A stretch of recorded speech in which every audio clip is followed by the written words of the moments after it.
आहेत पोच करण्यासाठी जे आहे वेळ मिळेल, परंतु फायनान्सने जे काय या वेळेला त्यांनी सांगितलं काही शक्य होत नाही, त्यामुळे त्यांनी गणपतीला सुद्धा दिले नाहीत। आणि मग दिवाळी सुद्धा मी त्याच्यातच, कारण गणपती झाले की दिवाळी ताबडतोब फार लवकर येते आहे, त्यामुळे दोन्हीचा आपण एकत्रित निर्णय घ्यायला पाहिजे आहे।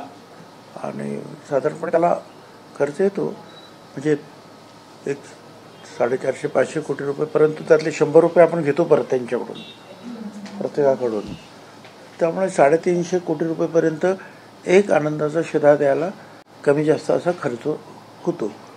परंतु यावेळेला फायनान्सने ठरवलं की जरा या बाकीच्या सगळ्या गोष्टी पाहता अशक्य होणार नाही। लाडकी बहीण योजनेचा कुठेतरी तो निधी दिला जातो, त्याच्यामुळे याचा फटका बसतोय का या सगळ्या योजनेला प्रामुख्याने? मला स्वतःला असं वाटतंय, कारण लाडक्या बहिणीची योजना जी आहे आपल्याला 35-40 हजार कोटी रुपयावर काहीतरी ते जाते, आणि तेवढे पैसे जर आपल्याला काढायचे म्हटले तर सगळीकडेच या गोष्टीचा फटका बसतो। आता त्याच्यामध्ये तर आणखी आता राज्यामध्ये जो प्रचंड पाऊस, शेतीची जी हानी झालेली आहे त्याला सुद्धा मोठ्या प्रमाणावर जे आहे निधी द्यावा लागणार आहे। त्यामुळे ह्या ज्या निधीची ओढाताण निश्चितपणे होत राहणार आहे, आणि म्हणून काही गोष्टी ज्या आहेत आपल्याला यावर्षी काही करता येणं शक्य नाही। ही योजनाच बंद होईल अशी एक चर्चा आहे, खरंच हे असं होऊ शकतं का आगामी काळामध्ये? मला काही कल्पना नाही, पुढे आता पुढच्या ज्या वेळेला एखादा जो काही कार्यक्रम येईल त्याला काय असेल निधीची फायनान्स फी ते आताच मी सांगू शकणार नाही।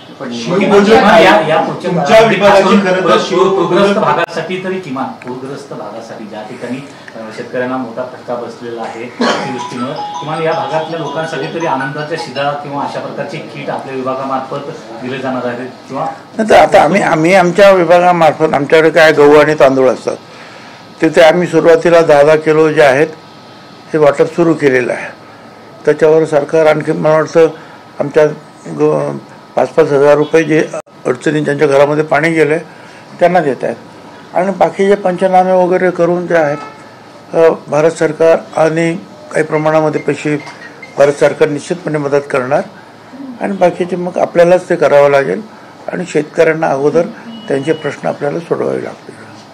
तुमच्या अगोदरची शिवभोजन थाळी असेल, त्याच्यानंतर आता हे वाटप असेल, त्या सगळ्या योजना कुठेतरी बंद होत चालल्यात असं म्हणायचं का, की घेतलेले निर्णय असतील? नाही, तर हे खरं आहे की शिवभोजन थाळीसाठी सुद्धा त्याच्या निधीसाठी आम्हाला फार म्हणजे प्रयत्न करावे लागतात।